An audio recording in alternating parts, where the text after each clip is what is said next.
Hey guys, welcome back to my channel and thank you for joining me on this new journey. I've asked you guys to write in stories to me through an email address, theboyofsugar@gmail.com, and I received so many intense stories. Tragic stories, stories that have made me cry, this one included, and I am excited to just begin.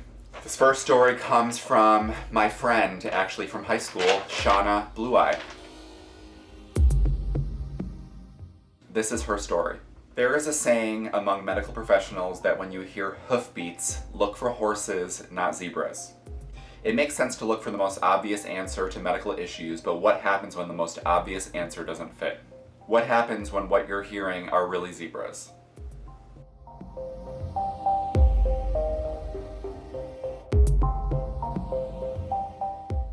I was a functional normal person, or at least my normal.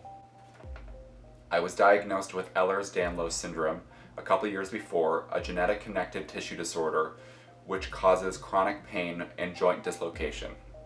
If anything, it was an annoyance, just something to push through. I was born this way, so it truly has been my normal. I was diagnosed at 22.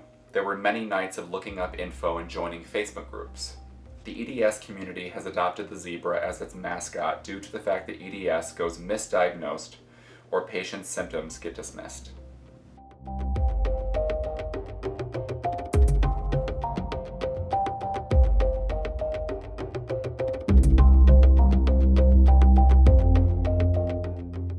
EDS has a long list of comorbidities, and if you're lucky, you might get away with having a couple of them. 2017, I developed a stutter and had seizure-like activity. I came to find out that my brain was herniating out of the bottom of my skull. My neurologist proceeded to tell me that the symptoms didn't fit this condition called chiari malformation, and that my stutter was psychosomatic because I wasn't born with it, and acquired stutters aren't neurological. I began to hear this over and over, aside from my primary care physician who thought everything was connected. I found a specialist in Colorado who decided that I needed part of my skull removed to accommodate my brain. The bottom of my brain would no longer put pressure on my spinal canal, causing my body to go haywire. He said he hadn't seen these symptoms present in another patient, but he wasn't willing to rule it out. My younger sister just so happens to have the same condition and presented the same symptoms. Our cases validated each other's, and after we both had successful recoveries, our capacities to function validated what our primary care physician thought.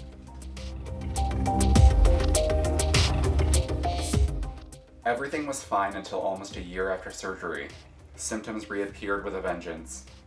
This time around, I would stop breathing during these episodes of seizure-like activity. The right foot was stiff and tensed up, not allowing me to lay it flat on the floor.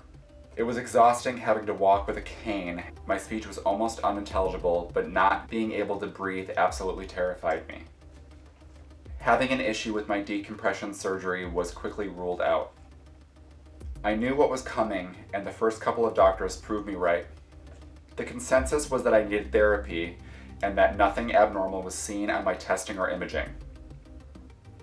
At that point, I decided I wasn't going to waste any time with this line of thinking, and the next doctor I encountered who thought this way wasn't going to have my time.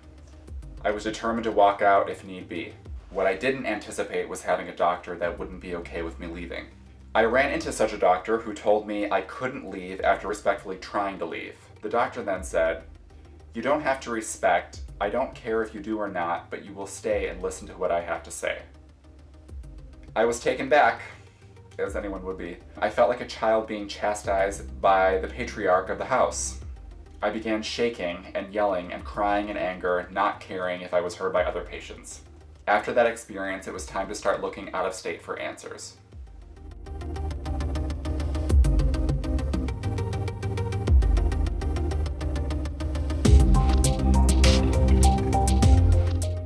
My trusted primary suggested trying a cervical collar to see if maybe cranial cervical instability was the answer. From the moment I put it on, I was able to function. The only downfall was I couldn't wear it all the time, or my muscles would become too dependent on it, making my issues worse. I found a neurosurgeon in South Carolina who was familiar with all of my other conditions.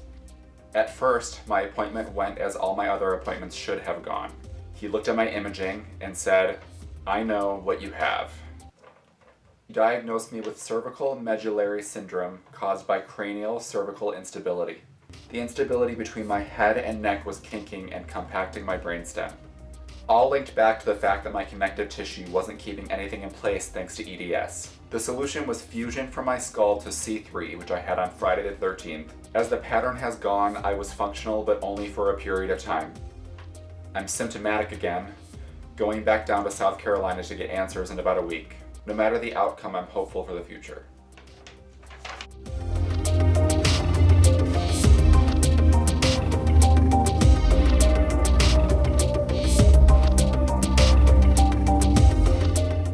I'm not angry that I have these conditions, as frustrating and as exhausting as it is.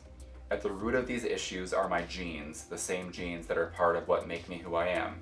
What does make me angry are all of the reactions of doctors in this area. I'm not looking for a doctor that has all the answers, but ones that are willing to look outside the box to find answers.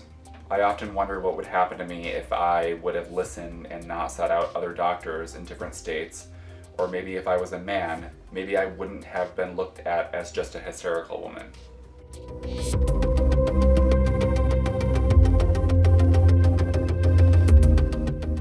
It's evident we need more doctors to ask themselves, maybe, just maybe, they aren't horse feets.